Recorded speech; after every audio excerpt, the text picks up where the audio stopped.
Баршаңызға сәлем, қалдарыңыз қалай?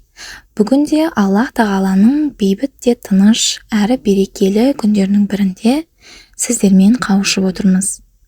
Амандығыңда денсаулықтың қадірін біл, тоқтығыңда байлықтың қадірін біл, кәрілік келмей тұрып жастығыңның қадірін біл, еркіндікте бейбітшіліктің қадірін біл дегендей, жалпы адам баласы Аллах тағаланың берген барлық нығметтерінің қадірін өз уақытында түсініп, шүкіршілік ете білуге тырысу керек. Яғни денсаулықтың бар кезінде қадірін білу керек. Байлықтың қадірін кедейлік жетпей тұрғанда, яғни қолыңдағы байлығың уысыңнан шығып кетпей тұрғанда, бейбітшілік пен тыныштықтың қадірін еркіндікте түсіне білу керек екен. Сонымен қатар көпшілігіміз мән бере бермейтін, байқай бермейтін, қадірін біле бермейтін ең үлкен нығметтердің бірі ол біздің тыныштығымыз, яғни заманымыздың, өміріміздің, еліміздің тыныштығы. Аллаға шүкір, түнде тыныш ұйықтап, ұйқымызды қандырып, таңға аман есен жетеміз.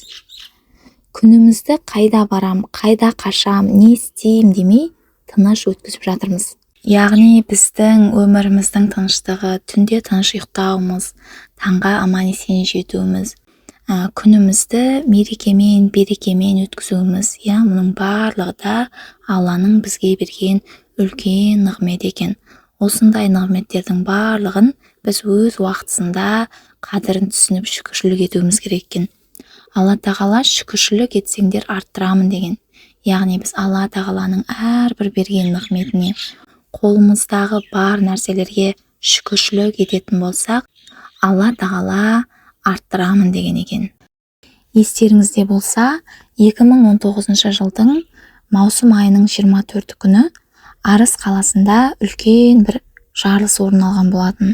Қаншама адамның өмірін жалмаған сол алапат жарылыс туралы сіздер жаңалықтардан естіп, интернеттен көрген болсаңыздар, мен дәл сол оқиғаны көзбен көріп, бастан кешіргендердің бірімін. Дәл сол оқиғаны көзбен көріп, мен бейбітшіліктің қадірін сол кезде шынайы түсінген болатын. Сол оқиғадан кейін бірнеше айлар өткен соң, мен сол жарылыс кезіндегі көрген оқиғаларды өлең түрінде жазған болатынмын. Кеше өзімнің Инстаграм парақшамды ақтарып отырып, осы 2019 жылы жазған осы өлеңді көзім шалып қалып, оқып, сол кездегі сәттер қайтадан көз алдымнан өткендей болды. Сол өлеңді тағы да қайталап оқи отырып, біздің заманымыздың тыныштығы, бейбіт өміріміз, еліміздің, жұртымыздың тыныштығы Алла тағаланың ең үлкен нығметтерінің бірі екендігіне тағы да көзім жетті. Яғни Алла тағаланың бұл нығметінің қадірін тағы да тереңірек түсіндім десем де болады. Негізі Алла тағала бізге көптеген нығмет беріп қойған екен. Алайда біз осы қу дүниенің қамымен ол нығметтердің қадіріне жете білмейді екенбіз. Олай болса, тыныш заманның, бейбіт өмірдің қадірін ұғындыру мақсатында сіздерге сол арыс жарылысы тақырыбында жазған өзімнің авторлық өлеңімді оқып берейін. Соғысты еске салған күн. Маусымның жабырқаған 24-і.